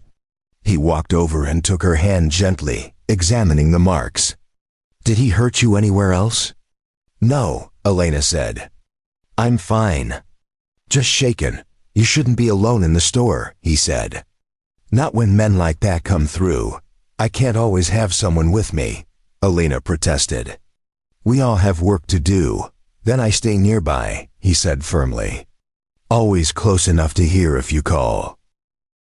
From that day forward, he did exactly that. When Elena worked the counter, Mapialuda was in the barn or the workshop, always within earshot. When she went to hang laundry or fetch water, he was there, a silent shadow keeping watch. The children noticed and felt safer. Even baby Mapia seemed to settle more easily when the warrior was near. As winter deepened, life at the trading post fell into a rhythm. Morning chores, breakfast together around the big table. Work throughout the day, evenings by the fire with the children doing lessons or playing games. Mapialuta began teaching them skills he had learned as a boy. How to move silently through snow. How to read animal tracks. How to find north by the stars. Thomas soaked up every lesson like parched earth absorbing rain. On Christmas Eve, Martha insisted on celebrating properly despite the remote location and limited resources. She baked bread and roasted a goose Samuel had traded for. She even produced a small bag of hard candies she had been saving for a special occasion. The children's eyes went wide with delight. Mapialuta watched the preparations with confusion. "What is this celebration?" he asked Elena. "Christmas," she explained. "It's a holy day for Christians, celebrating the birth of Jesus, but really it's become a time for family, for being together and grateful for what we have." He was quiet for a moment. "My people had celebrations too. Times when the tribe would gather, share food and stories, remember those who came before. We called it different names, but maybe it was the same thing underneath." That evening, they all crowded around the table, the candles casting warm light on their faces. Samuel said a prayer of thanksgiving, his voice rough with emotion. Martha served the food with her usual efficiency, but her eyes were soft. The children ate eagerly, chattering about everything and nothing. Baby Mapia dozed in a basket by the fire. After dinner, Lily looked at Mapialuta with expectant eyes. "Will you tell us a story? A special one for Christmas?" He considered this, then nodded slowly. "I will tell you about the winter my people survived when the snows came early and stayed late. When food was scarce and the cold was bitter. They gathered together in the largest lodge, everyone, young and old. They shared what little they had, and they told stories to keep their spirits strong." His voice took on a rhythmic quality as he spoke, painting pictures with words of a time and place that no longer existed except in memory. The children listened spellbound, even the twins sitting still for once. Elena watched him across the table and saw something she hadn't seen before: peace. For this moment, in this room, surrounded by these people, he wasn't alone. He wasn't haunted. He was simply present, part of something larger than himself. When the story ended, Thomas asked, "Did they all survive?" "Most did," Mapialuta said. "Because they stayed together. Because they didn't give up on each other. That's the lesson I learned. We're stronger together than apart." Martha dabbed at her eyes with her apron. "That's a good lesson for all of us." Later, after the children were in bed, Elena and Mapialuta sat by the fire while Samuel and Martha cleaned up. The room was quiet except for the crackle of flames and the occasional pop of burning wood. Baby Mapia slept in Elena's arms, his small face peaceful. "Thank you," Elena said softly, "for staying, for becoming part of this. I know it isn't easy for you. Nothing worth having is easy," he replied. He stared into the fire, the light playing across his strong features. "For years I believed I was meant to be alone, that I had lost my place in the world when I lost my people. But maybe I was wrong. Maybe family isn't just the people you're born to. Maybe it's also the people you choose." Elena shifted the baby to one arm and reached over to take Mapialuta's hand. He looked down at their joined hands, then at her face. Something unspoken passed between them, an understanding that went deeper than words. They had both lost so much, survived so much, and somehow found their way to this moment, this place, this unlikely family they had built from the wreckage of their pasts. "I choose you," Elena said quietly. "All of you. This life, this place, these children. I choose all of it." Mapialuta squeezed her hand gently. "And I choose you." All of you. The fire burned lower, the night deepened. But they sat together in comfortable silence, bound by shared history and the promise of a future neither of them had dared to imagine just months before. Outside, snow continued to fall, blanketing the world in white. But inside the trading post, there was warmth and light and the simple, profound comfort of belonging. In the morning, Elena woke to find Mapia Luda had built up the fire and started coffee before anyone else stirred. It was a small thing, but it spoke volumes. He was thinking of them, caring for them, putting their needs alongside his own. When she came downstairs with baby Mapia, he looked up from the stove and something passed between them, a look of recognition and acceptance. "Good morning," she said. "Good morning," he replied. And in those simple words was everything they had become to each other. Family. Chosen and cherished, built not on blood, but on something stronger. On the deliberate decision to stay, to care, to belong. Spring arrived slowly, reluctantly, as if winter was unwilling to release its grip on Montana. The snow melted in patches, revealing brown grass and muddy earth beneath. Icicles dripped from the eaves of the trading post, their steady rhythm marking the passage of time. The creek behind the settlement swelled with runoff, rushing and tumbling over stones that had been frozen silent for months. Elena stood at the window one March morning. Baby Mapia balanced on her hip, watching as the world awakened. The child had grown strong over winter, his dark eyes alert and curious, his chubby hands constantly reaching for everything within grasp. He looked remarkably like the man whose name he carried, the same serious expression, the same way of studying things with intense focus. Behind her, she heard the familiar sounds of the household stirring. Thomas and Mapia Luda were already outside, working on a new chicken coop Samuel had commissioned. The twins were helping Martha with breakfast, their high voices calling out questions faster than the woman could answer. Lily sat at the table practicing her letters, her tongue poking out in concentration. Rose played with the cat, giggling when it batted at the string she dangled. It was an ordinary morning, the kind Elena had once thought she would never have again.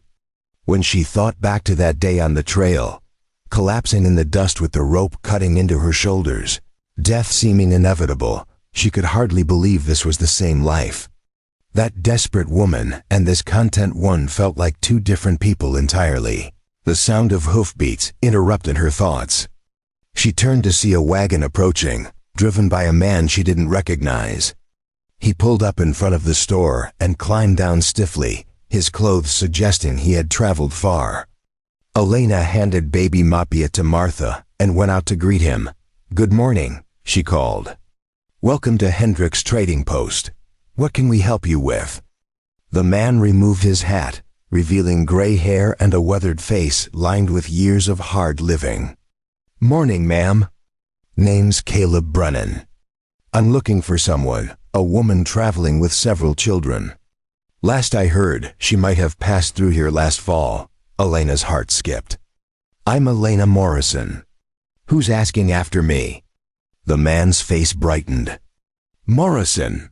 Yes, that's the name. Ma'am, I've been searching for months. I'm your husband's brother. Your sister-in-law, my wife Margaret, she sent me to find you. We heard about what happened to John, heard you were traveling alone with the children. We've been worried sick." Elena stared at him, trying to reconcile this information.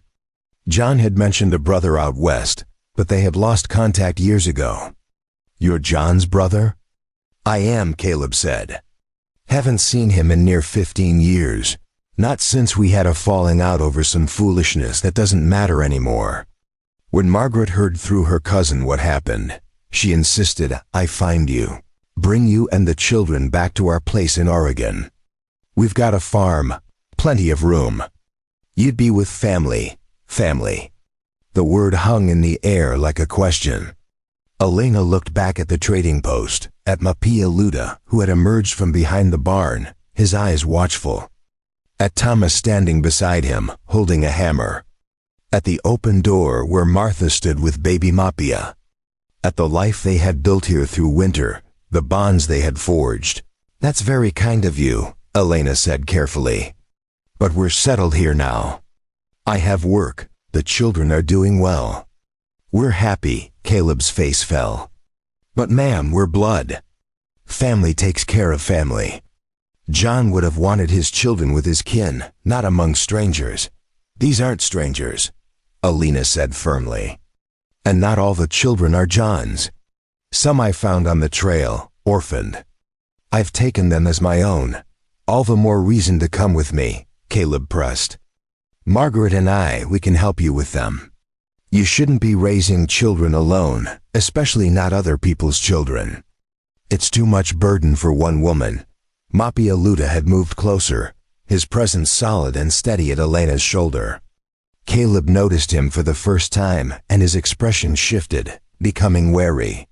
"Who's this?" "This is Mapia Luda," Elena said. "He saved our lives on the trail, brought us safely here. He stayed with us through the winter." Caleb's eyes narrowed. "An Indian? Living with you and the children?" "Ma'am, that's not proper. What will people think?" Elena felt anger kindle in her chest. "I don't care what people think. He's family as much as anyone else here." "He's not family," Caleb said flatly. "He's a savage." "Begging your pardon, ma'am, but you've been through a terrible ordeal, and maybe your judgment isn't sound right now. Come with me to Oregon.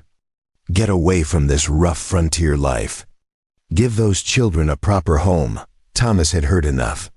He ran forward, positioning himself between Caleb and Mapia Luda. "This is our home. And he's not a savage. He's the best man I know." Caleb looked at the boy with something between pity and disdain. "Son, you're confused. This Indian, he's just using your mother, taking advantage of her vulnerable state. Once he's gotten what he wants, he'll be gone. You don't know anything about him." Thomas shot back, his young voice shaking with fury. "You don't know what he's done for us, how he's protected us. You're the stranger here, not him." Mapia Luda placed a hand on Thomas's shoulder, a gentle restraint. "It's all right," he said quietly. Then he looked at Caleb directly. "The woman offered me a place here. I accepted. If she chooses to go with you, I will not stop her. But you will not speak badly of her judgment. She has survived more than you know. She has made a home for children who had none. She is stronger than any person I have met." His words, spoken with simple dignity, seemed to take the wind from Caleb's sails. The older man shifted uncomfortably. "I meant no disrespect. I'm just trying to do right by my brother's widow and children." "Then respect her choices," Mapia Luda said. Elena stepped forward. "Mr. Brennan, I appreciate you traveling all this way. Truly, I do. And I'm glad to know that John's family cares about what happens to us. But we've found our place here. The children are thriving. We have work, shelter, people who care about us. This is home." Caleb studied her for a long moment, then sighed. "Margaret's not going to like this. She had her heart set on meeting her nieces and nephew, on giving you all a proper family life." "We have a proper family life," Elena said gently. "It just looks different than what you might expect. But it's ours, and it's good." He nodded slowly, accepting defeat. "Well, I can't force you. But I want you to know, if you ever change your mind, if things get hard out here, you've got family in Oregon. Margaret and we'd welcome you with open arms." "Thank you," Elena said sincerely. "That means more than you know." Caleb climbed back onto his wagon, then paused. "John was a good man. I'm sorry I never made things right with him before he passed. Take care of his daughter. Tell her about him when she's older, so she knows where she comes from." "I will," Elena promised. They watched him drive away, the wagon growing smaller until it disappeared over the horizon. When he was gone, Thomas turned to Elena with worried eyes. "You weren't really going to leave, were you?" "No," Elena said, pulling him into a hug. "This is where we belong." All of us, the other children, had gathered, drawn by the commotion. They clustered around Elena and Mapia Luda, a unit bound by something deeper than blood. Martha appeared with baby Mapia, handing him to Elena. "That was quite a morning," she observed. "It was," Elena agreed. "But it made me realize something. We need to make this official, all of it. The children, our family, everything." Over the following weeks, Elena worked with the circuit judge who passed through the trading post quarterly. She formally adopted Thomas, Lily, and the twins, giving them her name legally as well as in practice. The judge, a kind man named Harrison, asked no difficult questions. He simply looked at the children, saw they were loved and cared for, and signed the papers. But the most important conversation happened one evening after the children were in bed.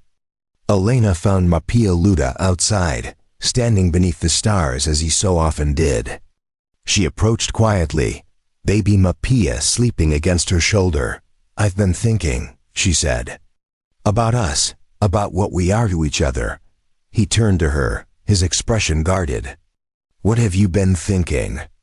"That I don't want this to be temporary. That I don't want to wonder if one day you'll decide to leave. I want you to stay, truly stay, as part of this family. As my husband, if you'll have me." Mapia Luda went very still. "You would marry me? Knowing what people will say, knowing the difficulties it might cause?"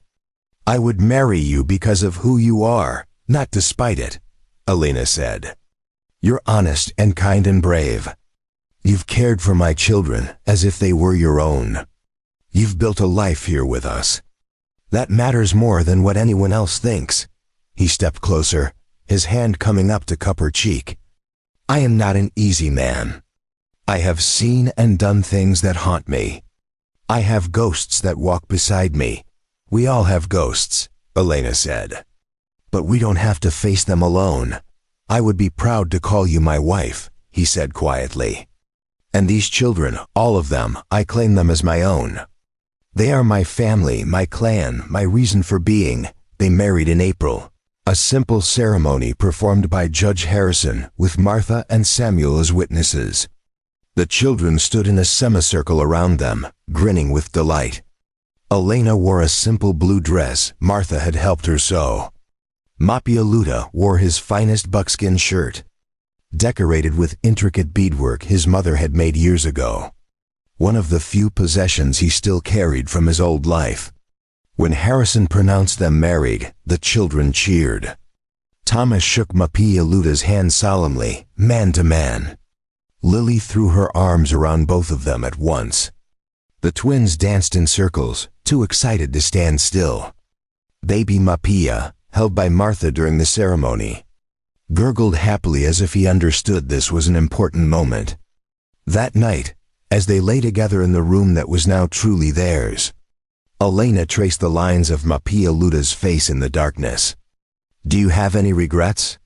she asked. "Only that I didn't find you sooner," he replied. "That I spent so many years alone when I could have been part of something like this. We found each other when we were meant to," Elena said. "Not before, when we weren't ready. Not after, when it might have been too late. But exactly when we needed each other most." He pulled her closer, careful of her still healing body. "My mother used to say that the spirits guide us to where we need to be. I never believed her. I thought my path was to walk alone, to carry my grief like a burden I could never put down. But then I saw you on that trail, dying in the dust, and something told me to stop. Something told me you were important. Maybe your mother was right," Elena whispered. "Maybe we were guided to each other." The months that followed were the happiest Elena had ever known. The trading post prospered, becoming known as a fair and honest place to do business. Travelers would stop not just for supplies, but for the meals Martha cooked and the stories shared around the fire. Mapia Luda became a familiar figure, respected for his knowledge and his quiet competence. Even those who initially viewed him with suspicion came to trust him. Thomas grew tall and strong. his admiration for Mapia Luda evident in the way he copied the warrior's mannerisms, his measured way of speaking. Lily blossomed into a bright, curious girl who read every book she could get her hands on. The twins lost their fearful silence, becoming boisterous and mischievous, always getting into some scrape or another. Rose grew from a toddler into a little girl who followed her mother everywhere, asking endless questions about everything she saw. Baby Mapia learned to crawl, then to walk, his first word not mama or papa, but da. Pointing at Mapia Luda, one evening in late summer, Elena stood at the window watching her family. Mapia Luda was teaching Thomas and the twins how to make arrows, his large hands guiding their smaller ones. Lily sat reading to Rose under the oak tree. Martha and Samuel sat on the porch, chatting companionably. Baby Mapia toddled between them all, stopping to examine bugs and flowers with intense concentration. Martha came to stand beside Elena. "You've built something good here," she said. "Something that will last. We've built it together," Elena corrected. "All of us. Every person here has contributed something essential. That's what family does," Martha said. "Not the family you're born into necessarily, but the family you choose. The family you build from love and necessity and the simple decision to show up for each other." Day after day, Elena thought back to that day on the trail, to the moment she had collapsed in the dust, certain she was going to die. She thought about the warrior who had stopped when he could have ridden past. She thought about all the small moments since then, all the choices they had made together, all the ways they had chosen each other over and over again.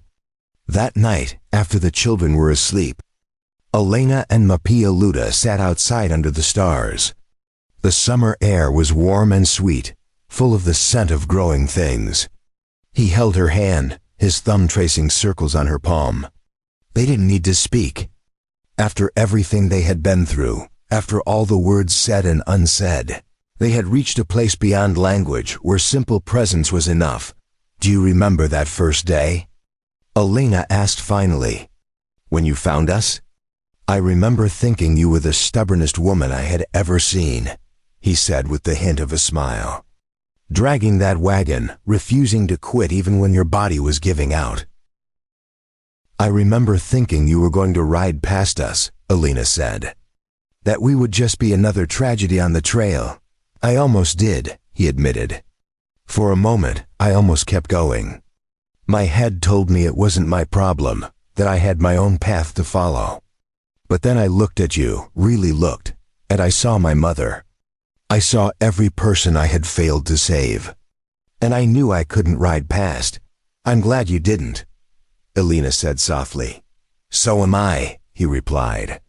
"You gave me something I thought I had lost forever. A reason to stay in one place. A reason to believe the world still held good things. A family." They sat in comfortable silence, watching the stars wheel overhead, listening to the night sounds of the frontier. Inside the trading post, their children slept safely, full of dreams and possibilities. Around them, the land stretched vast and wild, but it didn't feel threatening anymore. It felt like home. Elena thought about all the people who would come after them, all the stories that would be told about the frontier, about the hardships and triumphs, the losses and unexpected joys. She thought about how their story would sound to others. A pregnant widow and an Arikara warrior, and a collection of orphan children, building a life from nothing in the wilderness.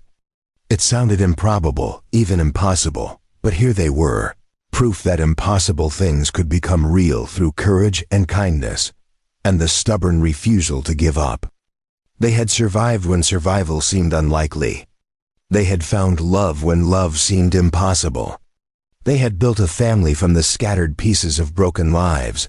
"What are you thinking?" Mapia Luda asked. "That we made it," Elena said. "Against all odds, through everything that tried to break us, we made it to the other side." He squeezed her hand. "We did, and we'll keep making it day by day, together." "Together," Elena echoed. And in that word was everything they had become, everything they had built, everything they would continue to create as long as breath remained in their bodies.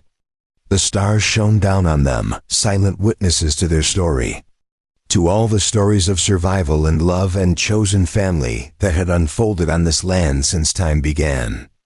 And in the morning, the sun would rise on another day, another chance to show up for each other, to build something lasting from the raw materials of hope and determination and love that asked nothing except the courage to stay. Inside, baby Mapia stirred and cried out softly in his sleep. Elena rose to check on him, and Mapia Luda followed, as he always would, their shadows moving together across the floorboards, inseparable now. Two people who had found in each other not completion, but something better, a partner for the journey, a witness to the life they had chosen, a companion for whatever storms or sunshine lay ahead. This was not an ending. Elena realized as she lifted her son and soothed him back to sleep. This was a beginning, the start of something that would ripple forward through time, touching lives they would never meet, inspiring stories they would never hear. They had created something precious here, something worth fighting for, worth protecting, worth passing on to the next generation. And as she looked at Mapia Luda standing in the doorway, watching her with those dark eyes that had seen so much pain, but had never lost their capacity for tenderness, she knew they would guard this precious thing they had built, this family, this home, this life, with everything they had. For as long as they had, the night deepened. The stars wheeled overhead, and in the trading post on the Montana frontier, a family slept, safe and whole, and bound together by something stronger than blood, something that could not be broken by hardship or fear or the cruel uncertainties of the world. They had found each other when they needed each other most, and that finding had changed everything. Tomorrow would bring new challenges, new struggles, new reasons to be brave. But tonight, they were simply together, and that was enough. That would always be enough. Montana Territory, 1880. 1 year had passed since Elena Morrison and Mapia Luda had spoken their vows under the April sky.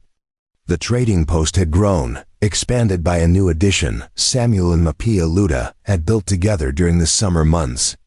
What had started as a simple supply store now included a small inn for travelers.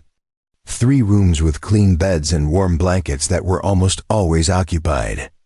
Elena stood in the doorway of their home, watching the morning unfold. Her belly was round again, 7 months along with another child.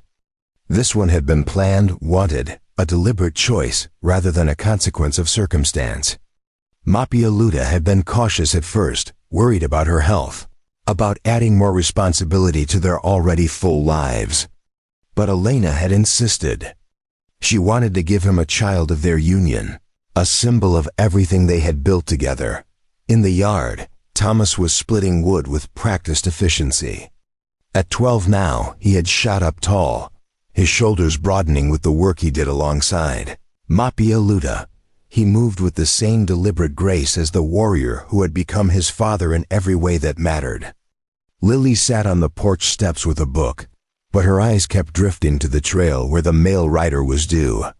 She had started corresponding with a girl in Fort Benson, their letters full of dreams and observations about their frontier lives.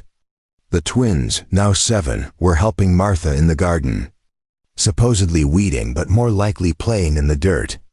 Their laughter carried on the morning breeze, bright and uncomplicated. Rose, nearly 5, was teaching baby Mapia his letters, her serious little face a mirror of the concentration she applied to everything. The boy, now 2.5, repeated the sounds dutifully, his chubby finger tracing the letters she drew in the dirt. Mapia Luda emerged from the barn leading a pregnant mare they had acquired in trade. He had discovered a talent for horse breeding, an extension of his natural understanding of animals. Other ranchers and settlers came from miles around seeking his expertise. He never charged much, often accepting payment in goods or labor, but his reputation had grown steadily. People trusted him, sought his counsel, invited him to their tables, He saw Elena watching and raised his hand in greeting. Even after a year of marriage, her heart still lifted when their eyes met. There was comfort in his presence, a deep sense of rightness that time had only strengthened. He had become the foundation upon which their entire family rested, steady and unshakable. A rider appeared on the horizon, coming fast.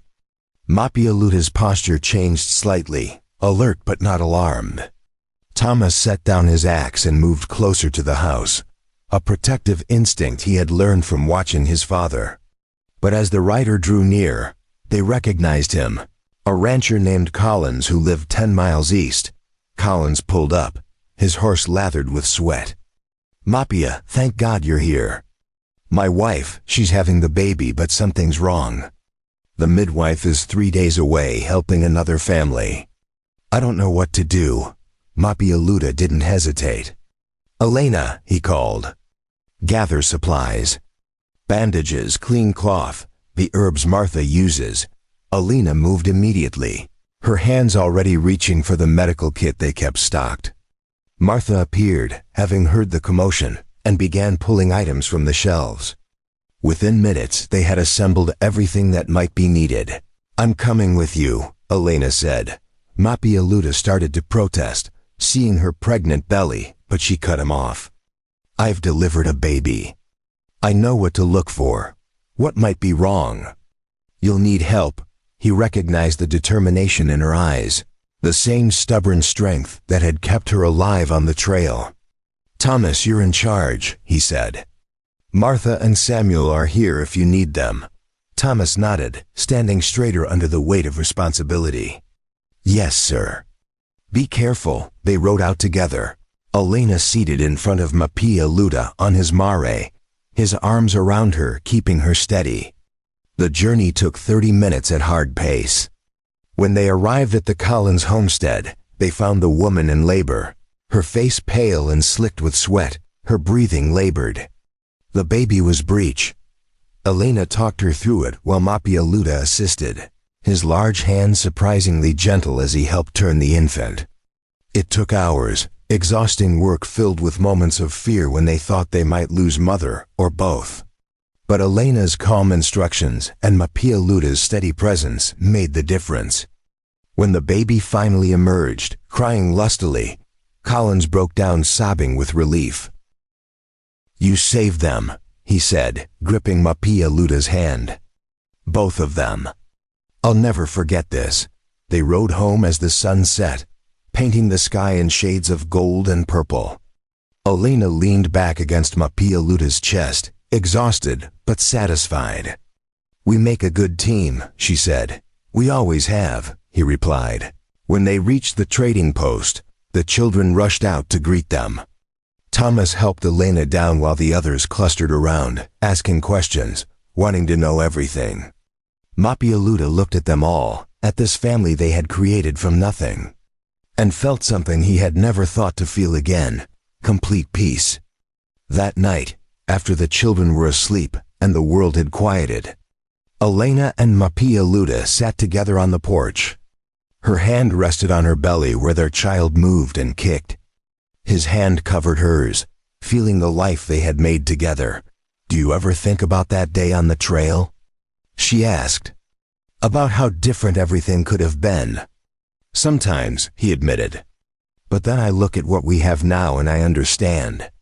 Every choice, every hardship, every moment of pain led us here. I wouldn't change any of it, neither would I," Elena said. She looked up at the stars, the same stars that had witnessed their beginning, and smiled. "We did more than survive. We built something beautiful." "Yes," Mapialuta agreed, pulling her close. "We did, and under the vast Montana sky, surrounded by the life they had fought for and the family they had chosen. They sat in perfect contentment, knowing that whatever came next, they would face it as they had faced everything else, together." Up next, you've got 2 more standout stories right on your screen. If this one hit the mark, you won't want to pass these up. Just click and check them out. And don't forget to subscribe and turn on the notification bell so you don't miss any upload from us.